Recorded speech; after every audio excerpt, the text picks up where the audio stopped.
మనం కూడా ఏమనుకుంటున్నామంటే ఆరాధించాం, దేవుడు సంబరపడిపోయినాడు, ఏదో కానుక పెట్టెలో అర్పణ వేశాం, దేవుడు సంబరపడిపోతున్నాడు అని ఆయన చెప్పిన మాటను వినకపోతే దేవుడికి నువ్వేమిచ్చినా సంతోషపడ్డు. దేవునిని ఆనందపరిచేది దేవుని దగ్గర విధేయత కనపరచడం. అంతెందుకండి, మనం నమ్ముకున్న మన ప్రభు అయిన యేసుక్రీస్తు వారు, మనం ఎవరిని వెంబడిస్తున్నామా యేసుక్రీస్తు ఆయనే విధేయత నేర్చుకున్నట్ట.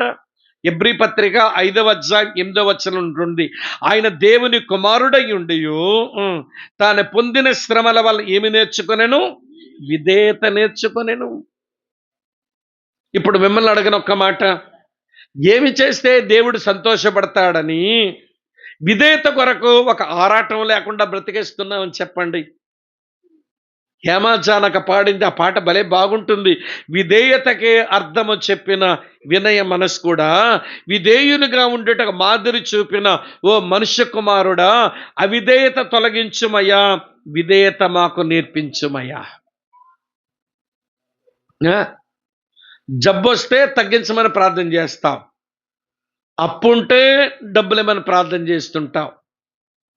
నేను రాత్రి చెప్పాను, ఇది ఉండరాజవరంలో మనుషుని గుండె శబ్దం ఏంటనంటే లబ్డబ్ అంట. అంతే కదమ్మా, లబ్డబ్బే కదా. కానీ క్రైస్తవుల గుండె ఈ రోజులు ఎట్లా కొట్టుకుంటుందంటే జబ్బు డబ్బు, జబ్బు డబ్బు, జబ్బు తీసేయి డబ్బులు ఇచ్చేయి, జబ్బు తీసేయి డబ్బులు ఇచ్చేయి, జబ్బు తీసేయి డబ్బులు ఇచ్చేయి, జబ్బు డబ్బు, జబ్బు డబ్బు. ఎంతకంటే ఎక్కువ ప్రార్థన రాదు. జబ్బు తగ్గించు, డబ్బు ఇచ్చి అప్పులు తీర్చేయి, ఏ కష్టం లేకుండా ఏ బాధ లేకుండా బతికేద్దాం అనుకుని ఒక మనస్తత్వం మనకి పోసేసారండి. అది బుర్రలో బాగా పడిపోయింది మనకి. అందుకని ఎప్పుడు ప్రార్థన చేసినా స్వస్థపరచునే. ఈ మొదనష్టపు చిల్లర ప్రార్థనలు ఎప్పుడు మానుతారో ఈ దిక్కుమాలిన క్రైస్తవులు అనుకుంటాను. నేను అనుకుంటాను, మీరు అనుకోమని చెప్పట్లా. ఎంతసేపు జబ్బు తగ్గించు, ఎంతసేపు డబ్బులు ఇచ్చి అప్పులు తీర్చే, ఇదేనా ప్రార్థన చేయాల్సింది? ఎన్ని గొప్ప గొప్ప విషయాలు ఉన్నాయని దేవుణ్ణి అడగాల్సినవి ఈ చిల్లర విషయాలు అడుక్కుంటూ కూర్చుంటారు ఏంటండి చిల్లర క్రైస్తవులు. వీళ్ళ గుండె శబ్దం ఏంటి మర్చిపోయారు ఎప్పుడే మీరు? పర్లేదు చెప్పండి. అంటే మేము చెబితే మా నవ్వు వచ్చేస్తుందని చెప్పట్లేదు మీరు, పర్లేదు చెప్పండి. ఏంటమ్మా మన స్వరం? జబ్బు డబ్బు, జబ్బు డబ్బు. అడుగుదాం రండి, ప్రభువా మాకు విధేయత నేర్పించవా. అసలు విధేయత నేర్చేసుకుంటే ఆ జబ్బు కొరకు అడగక్కర్లేదు, డబ్బు కొరకు అక్కర్లేదు, అడగకుండానే వచ్చి పడతాయి నీకు. నీ జబ్బుకు ఆరోగ్యం వచ్చుద్ది, నీ అప్పుకు డబ్బు దేవుడు అనుగ్రహిస్తాడు.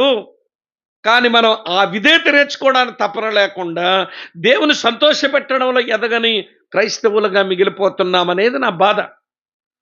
ఇది అర్థమవుతుంది అనుకుంటున్నాను నేను. సంఘము క్షేమాభివృద్ధి నొందాలంటే సంఘములో సేవకుడి దగ్గర నుంచి, సంఘములో పెద్దల దగ్గర నుంచి, సంఘములో పరిచారకుల దగ్గర నుంచి, సంఘములో పరిశుద్ధుల దగ్గర నుంచి అందరికి ఉండవలసిన మనస్తత్వం ఏంటనంటే దేవుని సంతోషపెడుతూ బ్రతుకుతానంతే. దేవుని భయభక్తులతో ఆయన సంతోషపరుస్తా, దేవుని ఎదుట మారు మనసుతో ఆయన సంతోషపరుస్తా. తర్వాత ప్రియులారా, దేవునికి విధేయత చూపిస్తూ ఆయన సంతోషపరుస్తా. 3 చెప్పానుగా, 4 చెప్తాను రండి. మత్తయి సువార్త 17వ అధ్యాయం, క్షమించండి 3వ అధ్యాయం, 17 అధ్యాయం కూడా ఉందిలేండి, అది చూపిస్తాను మీకు. మత్తయి సువార్త 3వ అధ్యాయం చూడండి, బాగుంటుంది. మత్తయి సువార్త 3వ అధ్యాయం 17వ వచనం ఏం చదువుతాం అక్కడ మనం? ఇదిగో ఈయనే నా ప్రియకుమారుడు, ఈయన యందు నేను ఆనందించుచున్నానని ఒక శబ్దం ఆకాశము నుండి వచ్చాను. అక్కా చెల్లి తమ్ముడన్న వినండి, యేసును చూసిన తండ్రి అంతగా ఆనందపడ్డానికి యేసు ఏం చేశాడనండి? ఏం చేశాడని ఆనందిస్తున్నావయ్య నువ్వు? పరలోకమందున తండ్రి యేసు ఏమి చేశాడని ఆనందించి, ఇదిగో ఈయనే నా ప్రియకుమారుడు, ఈయన యందు నేను ఆనందిస్తున్నానని మీరు చెప్పారు కదా, ఏం చేశాడని, ఏమి చెప్పాడని? అప్పుడు ఒక ప్రసంగం అన్నా చేశాడా యేసు? లేదే. ఒక సూచక్రైనా చేశాడా? లేదే. ఒక అద్భుతమన్నా చేసినాడా? లేదే. ఒక మాత్కార్యమన్నా చేశాడా? లేదే. ఏమి చెయ్యను లేదు, ఏమి చెప్పను లేదు. ఈ 30 సంవత్సరాలు కర్ర కోసుకుంటూ వడ్రంగి వానిగా ఇంటిలో పోషణకు ఉపయోగపడుతూ మనుషులకి ఎవరికి కనబడకుండా 30 సంవత్సరాలు కన్సీల్డ్ లైఫ్ అది దాగి ఉన్న జీవితం జీవించి ఇప్పుడు బయటకు వచ్చి బాప్తిసం పొందగానే పైనుంచి తండ్రి చూసి అంటాడు, ఇదిగో ఈయనే నా ప్రియకుమారుడు, ఈయన యందు నేను దేవుణ్ణి అడుగుదాం, ఏం చూసి ఆనందించినాం ప్రభు అంటే, ఆ తండ్రి అంటాడు, నా కుమారుడి యొక్క శీలము చూసి నేను క్యారెక్టర్ చూసి ఆనందిస్తున్నా. ఈ 30 సంవత్సరాలు ఆయన ఏమి చేయకపోయినా, ఆయన ఏమి చెప్పకపోయినా, ఆయన జీవించిన జీవితం అంతా చూశారు. అసంపూర్ణురాలైన మరియ దగ్గర, మరియ సంపూర్ణురాలేం కాదు, అసంపూర్ణుడైన యోసేపు దగ్గర, యోసేపు ఏమి సంపూర్ణుడు కాదు, అసంపూర్ణుడైనటువంటి యోధా యాకోబు అనే అన్నదమ్ముల దగ్గర ఏమండి సంపూర్ణుడైన దైవనరుడు, ప్రియులారా వినండి, సరైన శీలముతో బతికాడు. ఈ రోజున శీలం ఎంత ప్రాముఖ్యమని మర్చిపోయాం మనం. క్యారెక్టర్ బిల్డ్ అవ్వడం ఇష్టం ఉండదు మనకి. వినండి, దేవుడు మనం చూసి ఆనందించేది మన శీలమును బట్టి. ఇదొకటైతే ఇలాంటి మాట ఇంకోటి ఉందిగా, చెప్తానన్నగా మత్తయి సువార్త 17:2 చూడండి ఏమి రాసిందో. 17:2 15:5 చదవండి. 2 అంటే అది ఆరంభం నుంచి ఉన్నమాట. 17:5 చదవండి అమ్మా. అతడు ఇంకనూ మాట్లాడుచుండగా, ఇదిగో ప్రకాశమానమైన ఒక మేఘం వారిని కమ్ముకొనెను. ఇదిగో ఈయనే నా ప్రియకుమారుడు, ఈయన యందు నేను ఆనందించుచున్నాను. ఇది రెండో మారు అన్నాడు తండ్రి. తండ్రి ఇప్పుడు దేని బట్టి ఆనందిస్తున్నామని మేము అనుకోమంటే, ఆయన పని నాకు నచ్చింది, నా చిత్త ప్రకారము పనిచేశాడు. లైఫ్ అండ్ వర్క్, జీవితము మరియు పరిచర్య రెండు నచ్చినాయి. ఇక్కడ కూర్చున్నటువంటి మనం నిజముగా దేవుని సంతోష పెట్టడంలో నడుచుకొని అంతకంతకు అభివృద్ధి చెందాలంటే మన శీలము అలాగని మన యొక్క సేవ, ఈ రెండు ఆ దేవునికి నచ్చేలాగా పెట్టుకోవాలి. యేసు ప్రభువులో పెట్టుకున్నాడు కాబట్టే ఆ తండ్రి అంటాడు, ఇదిగో ఈయనే నా ప్రియకుమారుడు, ఈయన యందు నేను ఆనందిస్తున్నా. ఇప్పుడు చెప్పండి ప్రియులారా, సువార్త విని ప్రభువును నమ్మి విశ్రాంతి తీసుకున్నాం, మంచిదే. నెమ్మదిగా ఆయన పాదాల దగ్గర కూర్చొని ఆయన బోధ విన్నాం, కూర్చున్నాం, మంచిది. కష్టము కన్నీరు వచ్చినప్పుడు, కలవరం వచ్చినప్పుడు ఆయన మీద ఆనుకున్నావు, మంచిది. దేవా నువ్వు ఏం చెబితే చేస్తాను అని నిలబడ్డావు కూడా, అది కూడా చాలా మంచిది. కానీ నడుస్తున్నావా? నడకొస్తే పరుగొచ్చుద్ది, పరిగెత్తడం వస్తే ఎగరడం వచ్చుద్ది ఒక రోజున. ఆమె అర్థమవుతుంది నేను చెప్పే మాట. నడిస్తే మాట్లాడరేమమ్మా, పరిగెత్తడం వస్తుంది, పరిగెత్తడం వస్తే ఎగిరే రోజు ఒకటి వస్తుంది మనకి. కనుక నా పాయింట్ ఏంటన్నట్టు, నడుస్తున్నామా? ఆమె అర్థమవుతుంది నేను చెప్పే విషయం. కనుక వినండి, ఎట్లా నడవాలట? దేవుని సంతోష పెట్టడములో నడుచుకోవాలి. ఈ విషయంలో అంతకంతకు అభివృద్ధి చెందితే సంఘం క్షేమాభివృద్ధి పొందుద్ది. ఇదొక మాట. అమ్మ అర్థమవుతుందా? రెండో సంగతి చెప్తాను రండి. రెండో సంగతి ఏమన్నాడు అంటే, చదువుతున్న పరిశుద్ధతలో నడుచుకోండి మీరు. ఈ విషయంలో మీరు అంతకంతకు అభివృద్ధి చెందండి. తెస్సలోనికీయులకు రాసిన మొదటి పత్రిక 4వ అధ్యాయంలో పరిశుద్ధతలో నడుచుకోండి, ఈ విషయంలో అంతకంతకు అభివృద్ధి చెందండి. ఇక్కడ ఒక 3 విషయాలు చెప్తాను ముందు, తర్వాత పరిశుద్ధత కొరకు మరొక 3 తలంపులు చెప్తాను. అమ్మా వింటున్నారా మీరంతా? మొదటి మాట ఏంటి అనంటే, బాగా వినండి. మొదటి మాట ఏంటనంటే, పరిశుద్ధంగా మనం ఉండడం, పరిశుద్ధతలో నడుచుకోవడం, అది మన పిలుపు అండి. అది మన పిలుపు. Holiness is our calling.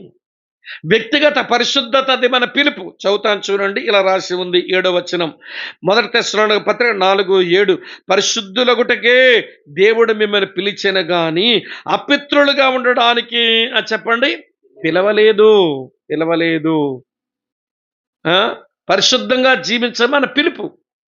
రెండో విషయం చెప్తాను వినండి, పరిశుద్ధులుగా ఉండడం అది దేవుని చిత్తం, దేవుని పిలుపు, దేవుని చిత్తం. చూడండి, పైన 4:3 చూస్తారా? మీరు పరిశుద్ధులగుటే అనగా మీరు జారత్వమునకు దూరముగా ఉండుటే దేవుని చిత్తం. అమ్మా, పరిశుద్ధులుగా ఉండడం దేవుడిచ్చిన పిలుపు, పరిశుద్ధులుగా ఉండడం అది దేవుని చిత్తం. మూడో విషయం చెప్తాను వినండి. పరిశుద్ధత విషయమై అమ్మ దేవుడిచ్చిన హెచ్చరిక ఏంటి తెలుసా అండి? చదువుతాను చూడండి. 5వ వచనంలో ఇలా రాసి ఉంది. 4-5 వచనాలు. మీలో ప్రతి వాడును దేవుని ఎరగని అన్యజనుల వలె కామాభిలాషి యందు కాక పరిశుద్ధత యందును ఘనత యందును తన తన ఘటమును ఎట్లు కాపాడుకొనవలెనో అది ఎరిగి ఉండుటయే దేవుని చిత్తం. ఏమని హెచ్చరిస్తున్నాడనంటే పరిశుద్ధత విషయమై తన తన ఘటమును కాపాడుకోవాలట. తన ఘటమునంటే అయిపోయిందిగా, మళ్ళీ తన ఎందుకు? ఎప్పుడైనా ఆలోచించారా? వచనం చదివినప్పుడు ఏముంది అక్కడ? ఏముందమ్మక్కడ? కామాభిలాషి యందు కాక పరిశుద్ధత యందును ఘనత యందును తన తన ఘటమును ఎట్లు కాపాడుకొనవలెనో.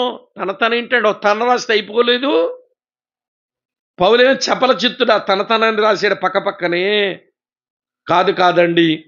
నువ్వు పురుషుడవైతే పరిశుద్ధత విషయమై నీ ఘటమును కాపాడుకోవడం అది తన ఘటం ఒకటి. మరో తనేంటో తెలుసా? దేవుడు నీకు ఇచ్చిన జీవిత భాగస్వామి ఏమన్నా ఆమె ఘటాన్ని కూడా నువ్వే కాపాడాలి. శారీరకంగా బ్రతుకుతున్న మనుషులకు శరీరంలో లైంగిక కోరికలు ఉన్నాయి, దేవుడే పెట్టాడు. వాటిని ఆరోగ్య రీతిలో మనం దాన్ని తృప్తిపరచుకోవాలి. శరీరంలో దేవుడు పెట్టిన లైంగిక వాంఛను ఆరోగ్య రీతిలో దాన్ని మనం తృప్తిపరచుకోవాలి. కాబట్టి నీ భార్యకు నీ భర్తకు నీవు ఇవ్వవలసినటువంటి లైంగిక పరిచర్యలో నీ సహకారం ఇవ్వకపోతే నువ్వు నీ ఘట్టం కాపాడుకున్నావు కానీ అవతల ఘట్టాన్ని పాడు చేస్తావు నువ్వు. కొంతమందికి పాన్పు నిష్కలంగా ఉంచుకోవడం చేత కాదు. చెప్పండి, పెళ్లి కార్డులు ఏమేస్తారమ్మా మాట? వివాహము అన్ని విషయములలో అయిపోయిందా? వచ్చును ఘనమైనదని ఉందా బైబిల్లో? నా చెప్పండి. వివాహం అన్ని విషయం ఘనమైనదని ఉందా బైబిల్లో? లేదే. ఎట్లుంది? లేదు తమ్ముడు, నా దాన్ని చెప్పండి జవాబు. వివాహము అన్ని విషయం ఘనమైనది అని ఉందా తమ్ముడు? ఎవరు చెప్పారు?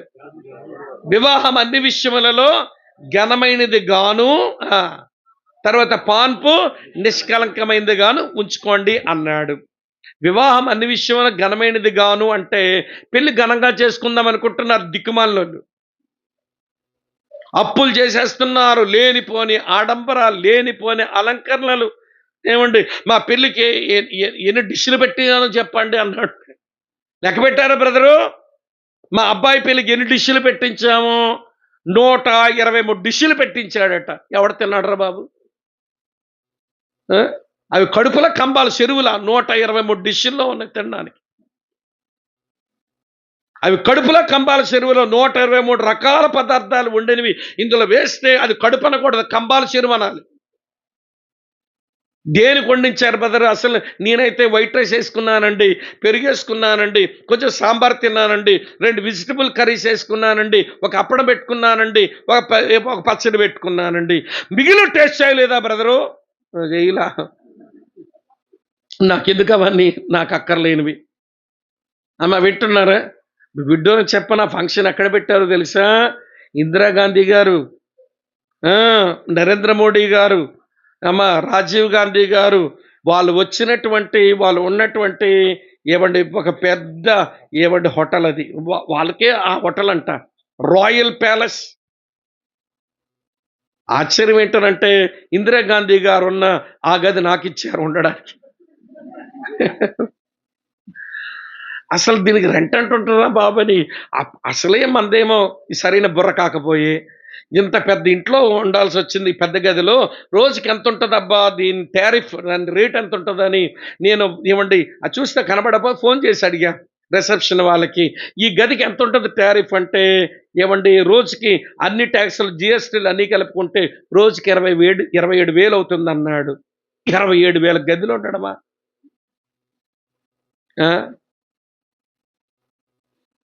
ఎంత గ్రాండ్గా చేశామో పెళ్ళి.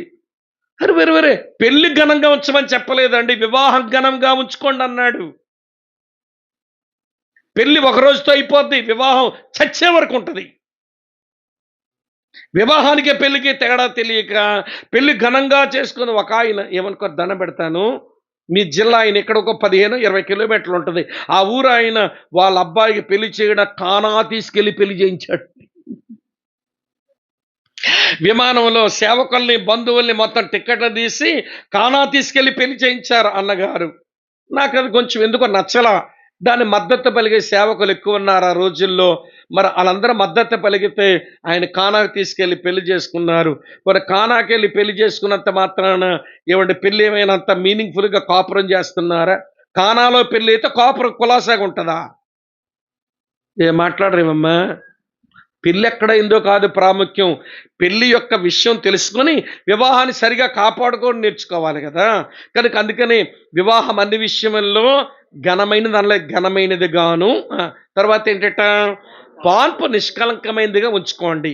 నేను అందుకని పెళ్ళైన రోజు తర్వాత వాళ్ళు ఫస్ట్ నైట్కి పంపించినప్పుడు ఆ భార్య భర్తలకు నేను నా భార్య చెప్తాము, 1 కొరింథీ పత్రిక 7వ అధ్యాయం చదువుకుంటారా మీరు?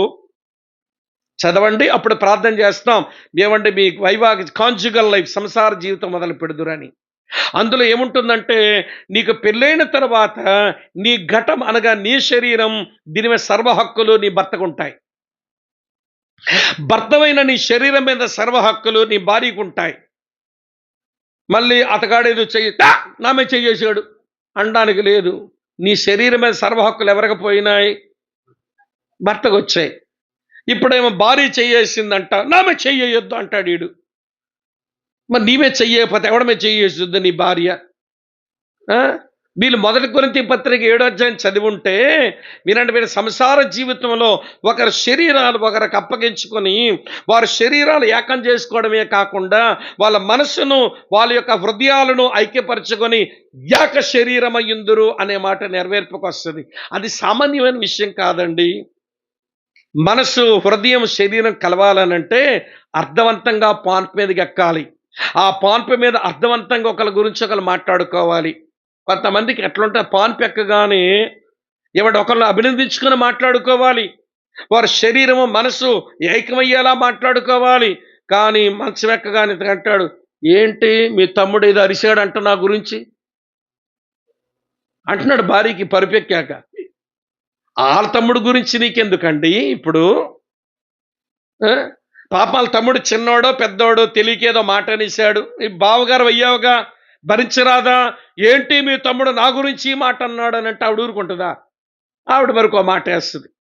ఇక పాన్పు దగ్గర ఏది పవిత్రత ఎక్కడ కలంకం లేకుండా ఎలా ఉంటుంది? పాన్పు కలంకం అయిపోయేది పరుపు.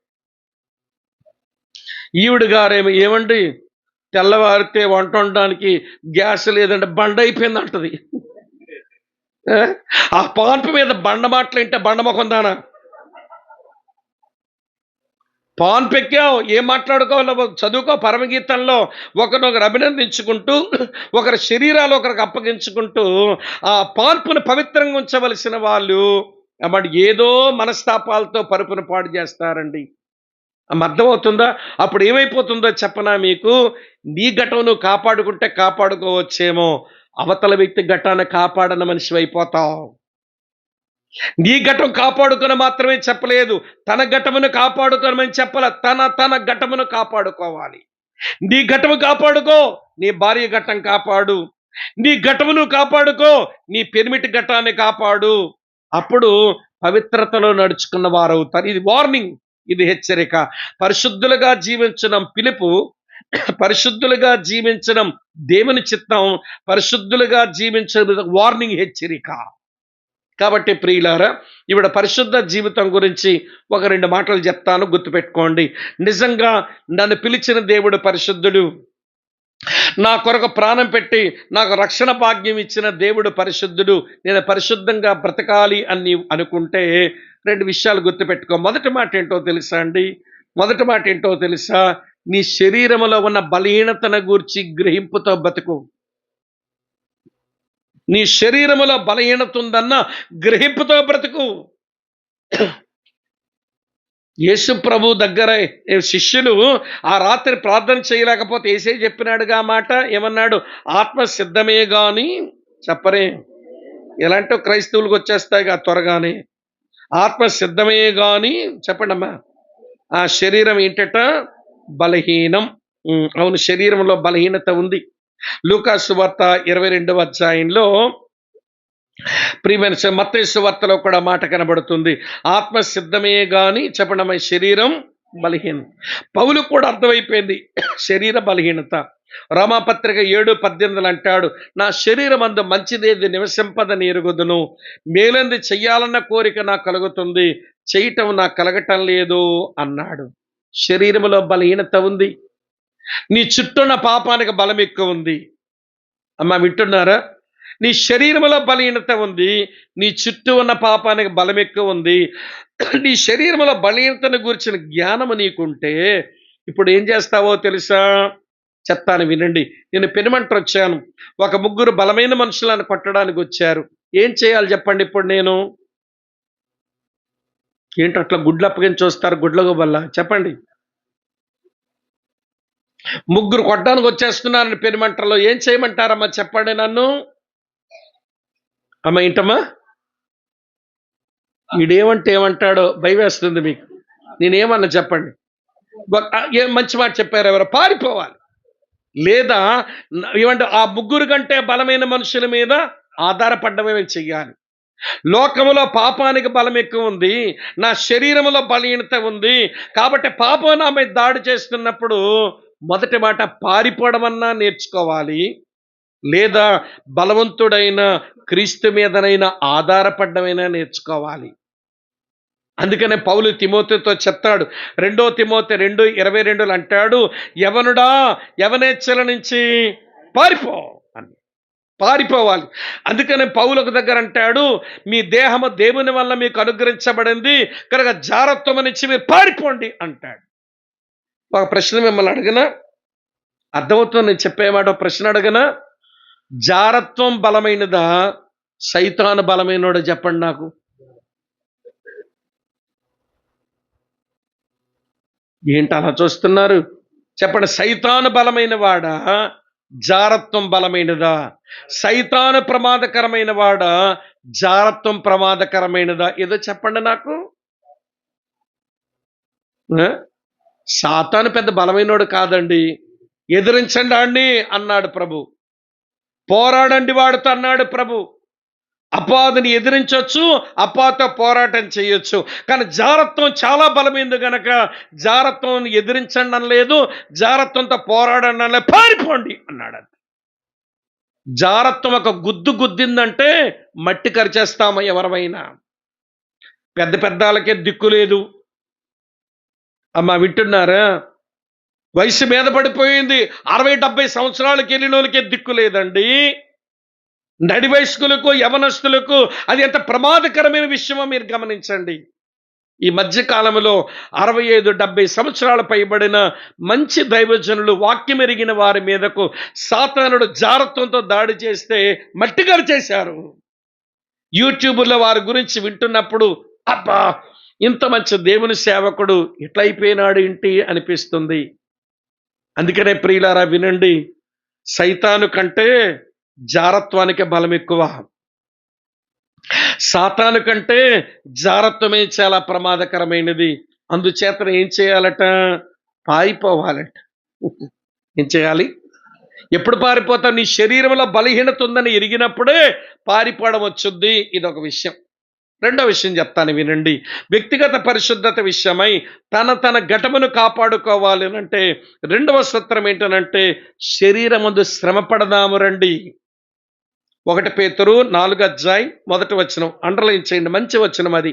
1 పేతురు 4:1 బాగుంటుంది. పేతురు రాసిన మొదటి పత్రిక 4వ నేను చదువుతున్నాను చూడండి. 1 క్రీస్తు శరీరమందు శ్రమపడిన గనక మీరును అట్టె మనసును ఆయుధముగా ధరించుకోండి. శరీర విషయంలో శ్రమపడిన వాడు శరీరమందు జీవించు మిగిలిన కాలము ఇక మీదట మనుజాసులను అనుసరించి నడుచుకొనక దేవుని ఇష్టానుసారముగానే నడుచుకున్నట్లు పాపముతో జోలి యొక్క ఏమీ లేక ఉండును. ఎప్పుడు పాపంతో జోలి లేకుండా ఉంటామట, ఎప్పుడు దేవుని ఇష్టానుసారంగా నడుచుకుంటామట, ఎప్పుడు మనుజాసనం నుంచి నడుచుకోమంట అంటే శరీరమందు శ్రమ పడ్డం నేర్చుకోవడం. శరీరాన్ని సుఖపెట్టకండి. అమ్మా వింటున్నారా? శరీరం కోరిందంత ఇచ్చేయకండి. శరీరం కోరుతున్నది ఇవ్వకపోతే అది శ్రమ పడుతుంది. కన్ను ఏదో చూడాలనుకుంటుంది. ప్రియులర ఆత్మశక్తితో, పరిశుద్ధుల సావాసంతో, వాక్య బలముతో దాన్ని నిగ్రహించుకోండి. శ్రమ పడుతుంది కన్ను. చెవి ఏదో వినాలనుకుంటుంది, దాన్ని శ్రమ పెట్టండి. నోరు ఏదో మాట్లాడబోతుంది, శ్రమ పెట్టండి. చెయ్యి ఏదో చెయ్యబోతుంది, ఏమంటే శ్రమ పెట్టండి. కాలు ఎక్కడికో నడవాలనిపిస్తున్నాయి, ఏమని వింటున్నారా? దాన్ని శ్రమ పెట్టండి. ఒక వ్యక్తిని గురించి చదివాను, ప్రియులారా వినండి. ఆ వ్యక్తి, వింటున్నారు లేదా మీరు? వాళ్ళ అమ్మ యేసుప్రభు నమ్మింది తప్ప వాళ్ళ నాన్న ఈయన యేసుప్రభు నమ్మినోళ్ళు కారు. ఆ తల్లి చాలా కాలంగా పెనిమిటి గురించి అలాగనే కొడుకు గురించి ప్రార్థన చేస్తున్నది. దేవుని మహాదైన వలన ఆ పెనిమిట చావక మునుపు ఒక 3.5 నెలలు ఎందట మారుమనసు పొంది బాప్తిసం పొంది దేవుని బిడ్డ అయినాడు. కొడుకు ఎంత చెడిపోయినాడనంటే వాడు వ్యభిచారి అనకూడదు. వ్యభిచారం అంటే ఎవరో ఒక ఆడదాంతో వ్యభిచారం చేస్తాడు. కానీ కొడుకు ఎట్లాంటి వాడు అంటే వాడు వ్యభిచారి కాదు, వాడు స్త్రీలోలుడు, ఉమనైజర్ అని అంటారు. ఉమనైజర్ అంటే వీడికి వయసుతో నిమిత్తం లేదు, వరసతో నిమిత్తం లేదు, అందచందాలతో నిమిత్తం లేదు. వాడు శరీరంలో రేగుతున్న కోరికను ఏ స్త్రీతో అయినా తృప్తిపరుచుకుని స్త్రీలోలుడు వీడు. వీడు మారడం అసాధ్యం అన్నట్టుగా ఉంది. కానీ ఏడుస్తూనే ప్రార్థన చేస్తుందట. అద్భుతంగా దేవుడు దర్శించాడు ఆ వ్యక్తిని. మారు మనసు పొందాడు. మారు మనసు పొంది తను ఎలాగ దేవుని బిడ్డ అయ్యాడు అతను రాసుకుంటే ఏం రాసుకున్నాడంటే, మా అమ్మ ప్రార్థనా కన్నీటి ప్రవాహంలో, నా తల్లి ప్రార్థనా కన్నీటి ప్రవాహంలో క్రీస్తు పాదాల వరకు కొట్టుకుని వచ్చిన పాపాత్ముడను నేను. ఏంటమ్మా అర్థమైందా నేను చెప్పే మాట? నా తల్లి ప్రార్థన కన్నీటి ప్రవాహంలో క్రీస్తు పాదాల వరకు వచ్చి కొట్టుకుని వచ్చిన పాపాత్ముడు నేను. అట్లా మారు మనసు పొందాడు. మారు మనసు పొందిన తర్వాత ఒక వీధిలోంచి పోతున్నట్ట. ఆ వీధిలో ఒక అమ్మాయి ఉంది. తరచూ ఆమె ఇంటికి పోయేవాడు, ఆమెతో గంటలు గంటలు గడిపేవాడు. ఈరోజు ఆమె ఇంట్లోకి వెళ్లకుండా వెళ్ళిపోతున్నట్ట. ఎవరో లోపలికి వచ్చి చెప్పారు, ఏంటి వాడు వెళ్ళిపోతున్నాడు, నీ ఇంటికి రాకుండా పిలవకుండానే నీ ఇంట్లోకి వచ్చేవాడు పోతున్నాడు అని అంటే, అమ్మాయి వచ్చి చూసిందంట, నిజంగా ఇతనే. పిలిచిందంట పేరు పెట్టి. పిలవగానే ఒకసారి ఇట్లా చూశాడు, ఒక చిన్న నవ్వాడు, మళ్ళీ ముందుకు పోతున్నాడట. అరే పిలవకుండానే నాకు గుమ్మం ఎక్కి నాతో గడిపినోడు ఈరోజు పిలుస్తున్నా పోతున్నాడు ఏంటి? అర్థం కాలేదు ఈ అమ్మాయికి.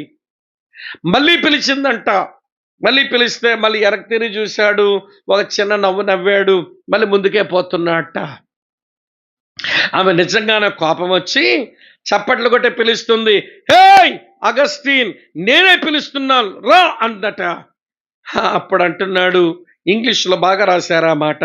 ఏమని అన్నాడంట ఆయన, oh lady you may be she but I am not he అంటూ పోతున్నాడట. ఓ అమ్మ నువ్వేమో గాని నేను ఆయన్ని గాను అని వెళ్ళిపోతున్నట్ట. నేనే పిలుస్తున్నాను రా అంటే నువ్వేమో గాని నేనైతే ఆయన్న కానని వెళ్ళిపోతున్నాడట. అందుకే ఆయనకు బైబిల్ సంఘ చరిత్రలో, బైబిల్ ఎరిగిన వాళ్ళ సంఘ చరిత్రలో ఆయనకి ఏం పేరు పెట్టారు తెలుసా? సెయింట్ అగస్టీన్ అన్నారు. పరిశుద్ధుడైన అగస్టీన్. అతను రాసినటువంటి సాహిత్యం, అతను రాసినటువంటి వాక్యం మీద పుస్తకాలు ప్రపంచాన్ని కుదిపేశాయి. ఇదంతా మీకు ఎందుకు చెప్పానో చెప్పనా అండి? అమ్మ విట్టు నా శరీరాన్ని నలగొట్టుకున్నాడు. ఇది మనకు చేత కావడం లేదు. కన్నును రేపుతుంది శరీర పాపపు ఒక తలంపు, ఒక పాప దృశ్యం. చెవులను రేపుతుంది ఒక పాప స్వరం. నోటుకు తొందర చేస్తుంది కొన్ని పాప మాటలు మాట్లాడడానికి. ఈరోజు నిగ్రహించుకోవడం చేతకాక ఈ శరీర అవయవాలను నలగొట్టుకొని అది నీతికి దోషులుగా అప్పగిస్తే పరిశుద్ధతనే ఫలం పుడుతుందట. నేను చెప్పాలా, పౌలు చెప్పాడు. చూపిస్తాను రండి. రోమీలకు రాసిన పత్రిక 6వ అధ్యాయం. రోమీలకు రాసిన పత్రిక 6వ అధ్యాయం చదువుతున్నాను చూడండి ప్రియులారా. మన శరీర అవయవాలు, ఈ కన్ను, ఈ నోరు, ఈ ముక్కు, ఈ చెవి, ఈ చేతులు, ఈ కాళ్ళు, ఈ దేహం, ఇవన్నీ దేవునికి అప్పగిస్తే దాంట్లో శ్రమపడ్డం చేతనైతే 6:22 చూడండి ఏమన్నాడంటే, అయినను ఇప్పుడు అంటే రక్షించబడిన తర్వాత పాపము నుంచి విమోచింపబడి దేవునికి దాసులైనందున పరిశుద్ధత కలుగుటయే మీకు ఫలము, దాని అంతం నిత్య జీవం. పరిశుద్ధత కలుగుటయే దానికి ఫలం, దాని అంతము నిత్య జీవం. ఇప్పుడు చెప్తాను వినండి ప్రియులారా, పరిశుద్ధత కలిగి నడుచుకోవడానికి తపన పడుతుందా? ఈ రోజున క్రైస్తవ్యం పరిశుద్ధత కొరకైన ఆరాట, ఇది మన పిలుపుని మనకు తెలియాలి, ఇది దేవుని చిత్తం అని తెలియాలి, దీని కొరకు గట్టిగా హెచ్చరించబడ్డామని తెలియాలి, మన శరీరంలో బలహీనత ఉందని ఎరగాలి, మన శరీరమును శ్రమ పెట్టుకోవడం నేర్చుకోవాలి. అప్పుడు కదా వ్యక్తిగత పరిశుద్ధత సాధ్యమయ్యేది. కాబట్టి సంఘం అది క్షేమాభివృద్ధిని పొందాలంటే ఏ గొప్ప కార్యాలు చేస్తామో తర్వాత జరుగుతాయిలేండి పనులు. ముందు వ్యక్తిగత పరిశుద్ధత కాపాడుకోండి, పర్సనల్ ప్యూరిటీ కాపాడుకోండి. దేవుడు తన కార్యాలు అలానే చేసుకుని పోతాడు. మా ప్రాంతాల్లో సావాసాన్ని ఎరుగుదనండి. నేను రక్షించబడిన తొలి రోజుల్లో ఆ సావాసం వలన మా వైపు మా మూడు జిల్లాల్లో ఇవాళ ప్రతి పల్లెటూరులో సువార్త మనుషులు వినబడేలాగా పనిచేసేసారు వాళ్ళు. ప్రతి గ్రామంలోన ప్రతి వాళ్ళు సువార్త వినేలా పనిచేసేసారండి. ఒక రోజున సావాసములు ఉన్న ఒక అన్నగారు అంటారు, తమ్ముడు మా మధ్యకు మేము పాపానికి చోటిచ్చాము తమ్ముడు, మాలో కొంతమందిమి సావాసము మొక్కలైపోయింది, సువార్త పని ఆగిపోయింది. ఆ రోజు పనిచేసిన పరిస్థితి ఈ రోజు వరకు ఉంటే ఈ 3 జిల్లాలో రివైవల్ వచ్చేది. ఉజ్జీవాన్ని, ఉత్తేజాన్ని, పునరుద్ధరణను పాడు చేసేది ఏంటనంటే వ్యక్తిగత అపరిశుద్ధత. ఇది సంఘాల్లోకి రాకుండా కాపు కాయాలి. సంఘంలో ఉన్న దేవుని పిల్లలు వ్యక్తిగత పరిశుద్ధత విషయమై పాడైపోతున్నారేమో అని కళ్ళు తెరిచి కొంచెం భక్తి చెయ్యాలి. నాకెందుకు అనుకోకూడదు. నువ్వు నాకెందుకు అనుకుంటే సంఘం పాడవుతుంది, దానివల్ల జరగవలసిన పని ఇక జరగడం మానేస్తుంది. నా ప్రియ సోదరి స్నేహితులారా, దేవుని సంతోష పెట్టడంలో అభివృద్ధి చెందండి. దేవుని సంతోష పెట్టడంలో అభివృద్ధి చెందండి. దేవుని కొరకు పరిశుద్ధంగా జీవించడంలో అభివృద్ధి చెందండి. 3వ మాట చెప్పి ముగిస్తానన్నానుగా. 3వ మాట ఏంటనంటే చెప్పండి, ప్రేమలో నడుచుకోవడంలో అభివృద్ధి చెందండి. చదువుతున్నాను చూడండి, 10-11 వచనాలు ఇలా ఉన్నాయి. సహోదరులందరినీ మీరు ప్రేమిస్తున్నారు, సహోదరులారా మీరు ప్రేమ యందు మరి ఎక్కువగా అభివృద్ధి నొందుచుండవలనని ఈ మాటలు మీకు హెచ్చరిస్తున్నాను. వాక్ ఇన్ లవ్, ప్రేమలో అభివృద్ధి చెందండి, ప్రేమ కలిగి నడుచుకోనండి. నేను కొన్ని సంగతులు చెప్పి ముగించేస్తాను. సరే, ప్రేమలో నడుచుకుంటే ఎట్లుంటుందో చెప్పనా? చదవండి ఒకసారి ఎఫెసీ పత్రిక 4:15 వచనం చదవండి ఒకసారి. ఎఫెసీ పత్రిక 4:15 ఏముంది? ప్రేమ కలిగి సత్యము చెప్పొచ్చు, క్రీస్తు వలె ఉండుటకు అన్ని విషయములలో ఎదుగుదము.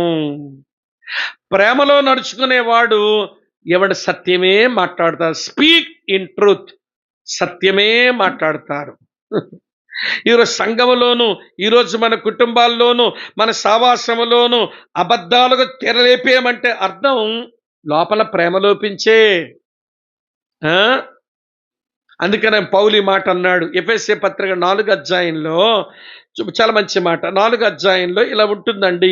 చదువుతాను చూడండి, 25వ వచనంలో, మనం ఒకరికొకరు అవయవములై ఉన్నాము గనుక మీరు అబద్ధమాడుట మాని ప్రతివాడు తన పొరుగువానితో చెప్పండి ఏం మాట్లాడవలెను?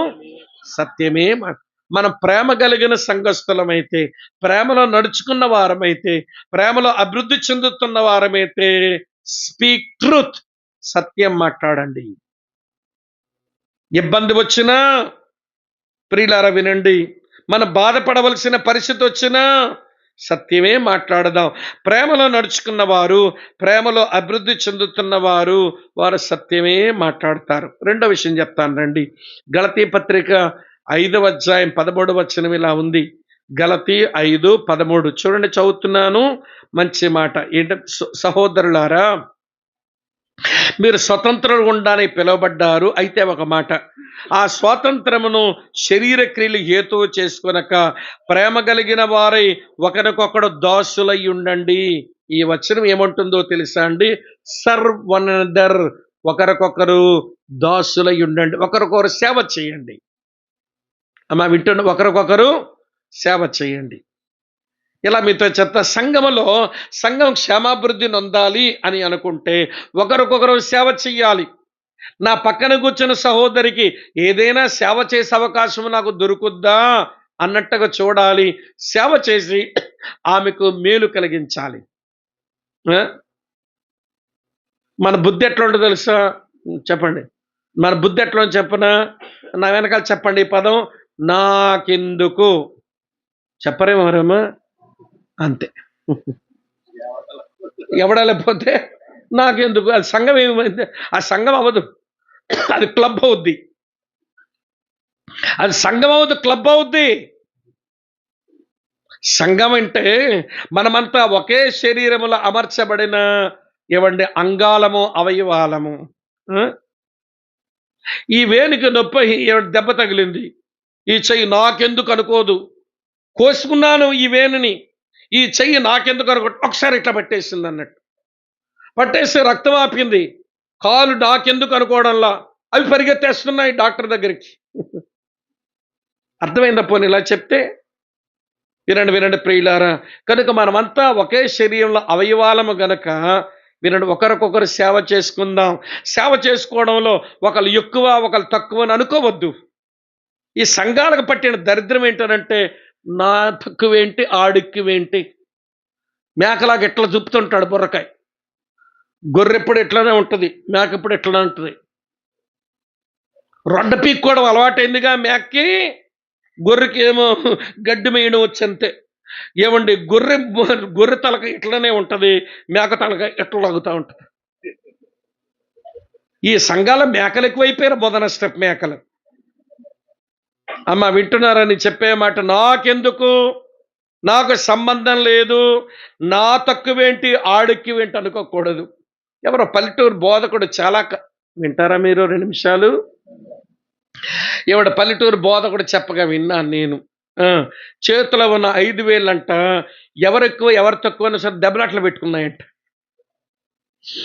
ఈ మధ్యలో వేరు నిలబడి అందట, ఒరేయ్ మీ అందరికంటే పొడుగ్గా నేనే ఉన్నాను రా, నేనే రాజుని అందంట. ఎవరు? మధ్యవేని. వెంటనే ఉంగరపేనందంట, పొడుగునడంతా రాజు అయిపోతారేంట్రా, ఎవడ కిరీటం పెడతాడో ఆడే రాజు, నా కిరీటం పెడతారు మనుషులు, నేనే రాజునందంట. వెంటనే చూపుడు వేలు కొల్లు మండింది. ఈడు పొడుగ్గుంటే ఈడు రాజు, నీకేదో ఉంగర పెడితే నువ్వు పెద్ద రాజువా, అసలు రాజు అంటే శాసించాలరా, నేను రాజుని అంటుంది చూపుడు వేలు. శాసిస్తాను నేను అంటుంది. బొట్టన వేలు కొల్లు మండిందంట.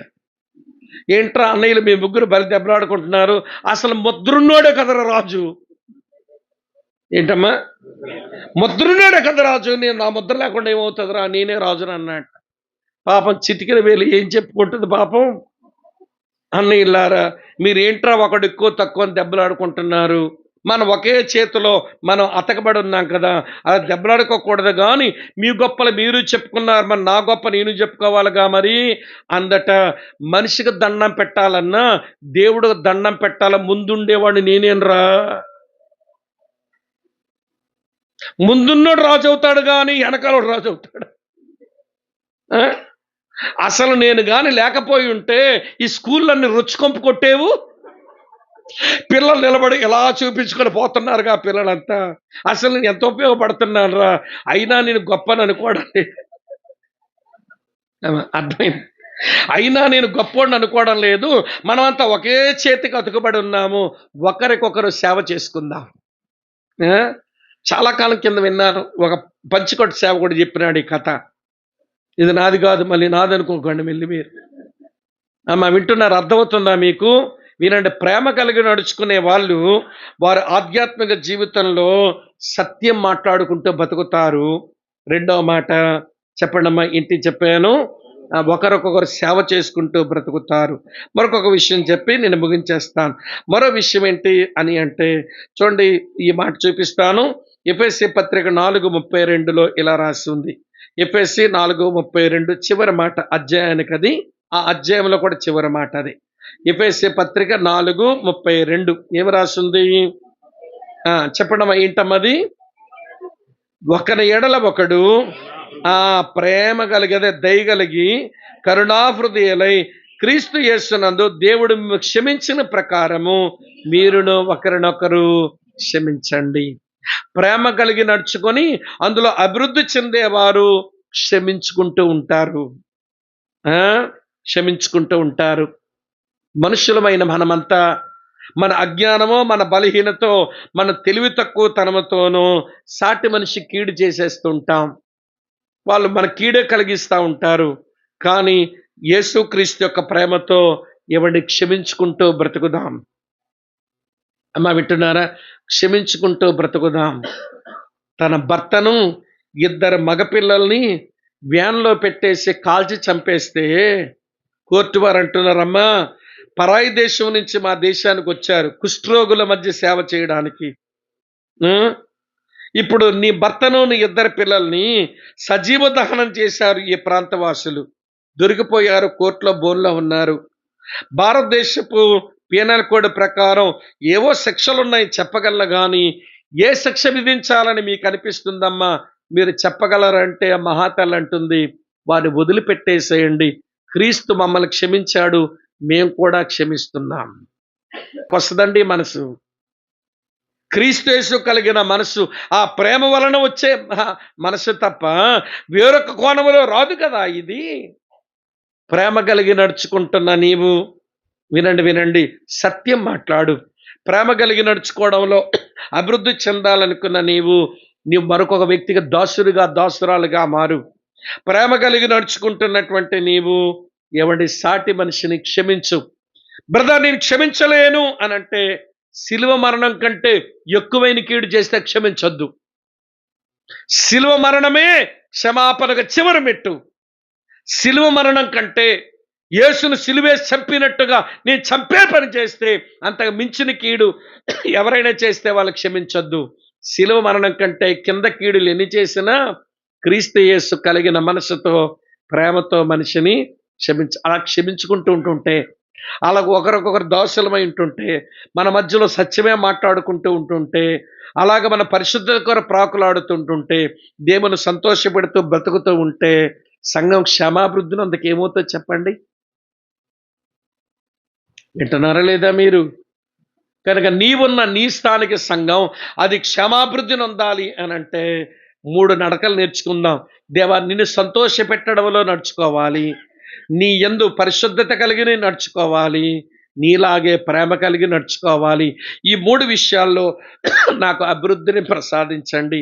నీ దగ్గరకు వచ్చాను, విశ్రాంతి తీసుకున్నాను. నీ పాదాల దగ్గరకు వచ్చున్నాను, నీవిచ్చిన మధుర ఫలము తిని ఆనందించాను. ఇగో కష్టములో కన్నీరులో నీ మీద ఆనుకున్నాను, అలాగనే నీ కొరకు నిలబడ్డం నేర్చుకున్నాను. ఇప్పుడు నడుస్తాను నీ కొరకు. నడిచే నేను ఒకరోజు పరిగెత్తే నేను ఒకరోజు నీ దగ్గరకు ఎగిరి వస్తా. నీ కృప నాకు దయచేయండి అని అర్థం చేసుకుంటూ ఒకే ఒక్క మాట చెప్తాను, మీకు వినండి. సంఘము క్షమాభివృద్ధి నొందాలనంటే జీవమున్న క్రైస్తవులంగా ఎదుగుదాం, అభివృద్ధి చెందుదాం. ఈ 3 నడకల్లో మన అభివృద్ధి చెందితే సంఘం దానికదే క్షమాభివృద్ధి నొందుతుంది. ఈ రోజున ఈ వాక్య తలంపుల మనసులో తీసుకొని ఎవరికి వారిని పరీక్షించుకుందాం. అసలు దేవుని సంతోషపెట్టడం చేతనయ్యిందా? పరిశుద్ధంగా బ్రతకడం చేతనయ్యిందా? ప్రేమ కలిగి బ్రతకడము చేతనయ్యిందా?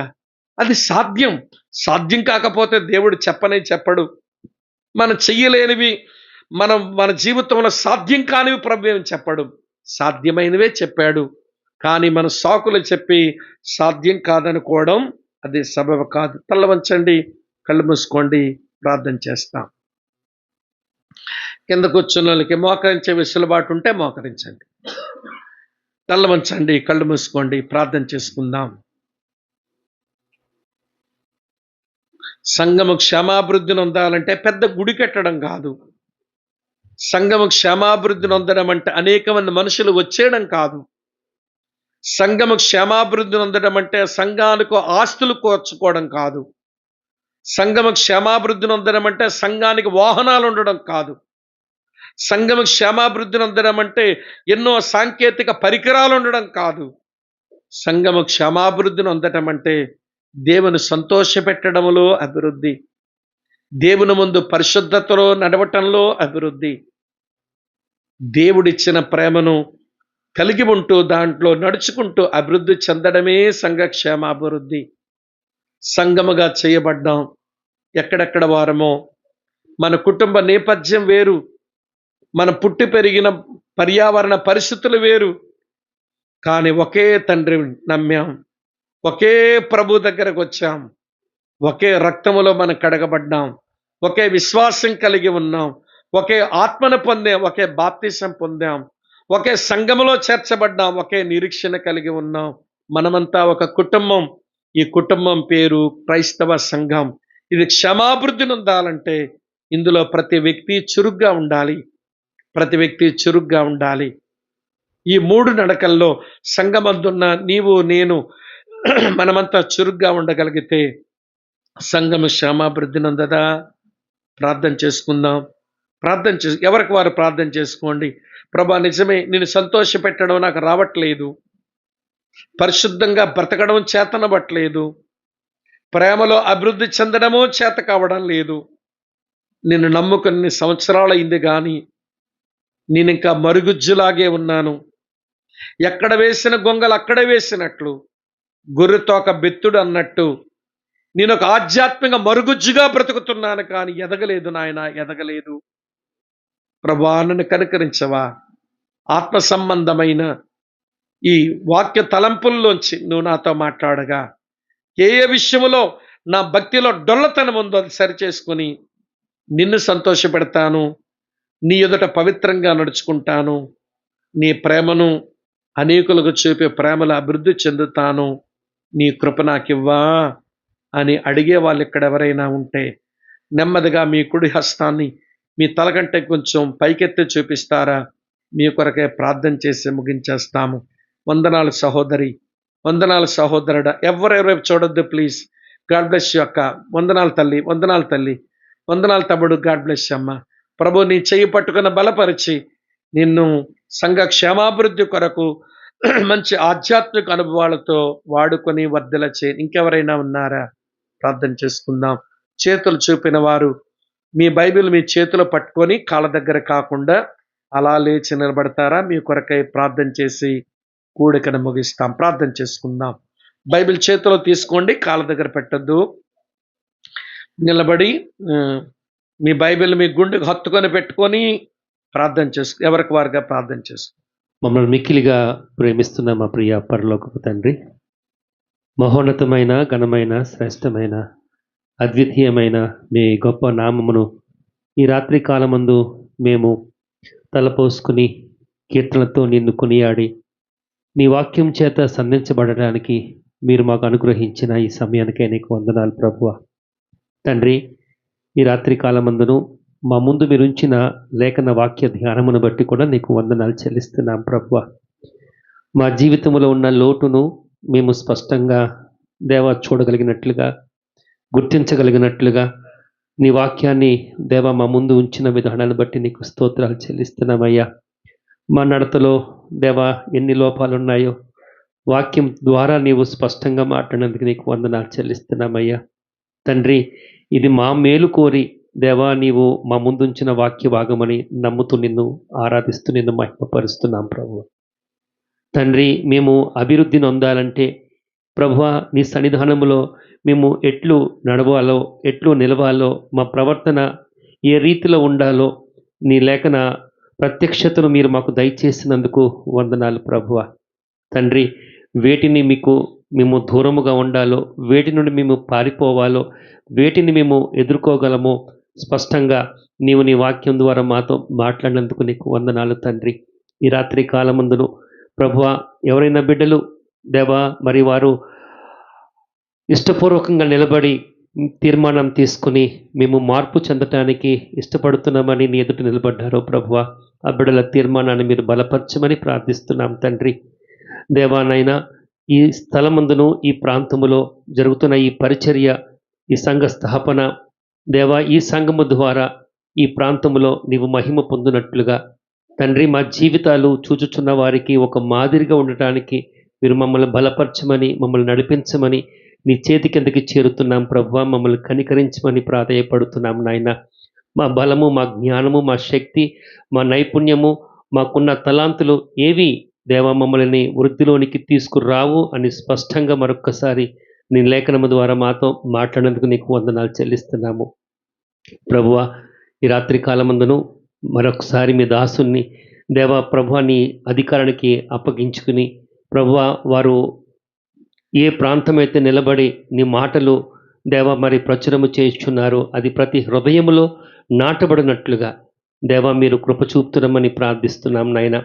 మరి ప్రభాకర్ గారు ఈ పరిచర్యలో దేవా తండ్రి ఏ ఉద్దేశము కలిగి ఉన్నారో దేవా ఆ సంఘ దేవా తన అభివృద్ధిని దేవా క్షేమాన్ని దేవా మరి మేమందరము చూచినట్లుగా కృప చూపమని అడుగుతున్నాం తండ్రి. భౌతికమైన వాటి మీద కాకుండా పరలోక సంబంధమైన వాటి మీద మనసు నిలిపినట్లుగా కూడా దేవా తండ్రి నన్ను మీరు మమ్మల్ని బలపరుస్తున్నామని ప్రార్థిస్తూ ఈ రాత్రి కాలమందును మరొక్కసారి ప్రభువ స్పష్టమైన నీ మాటలు మా ముందు ఉంచారయ్యా.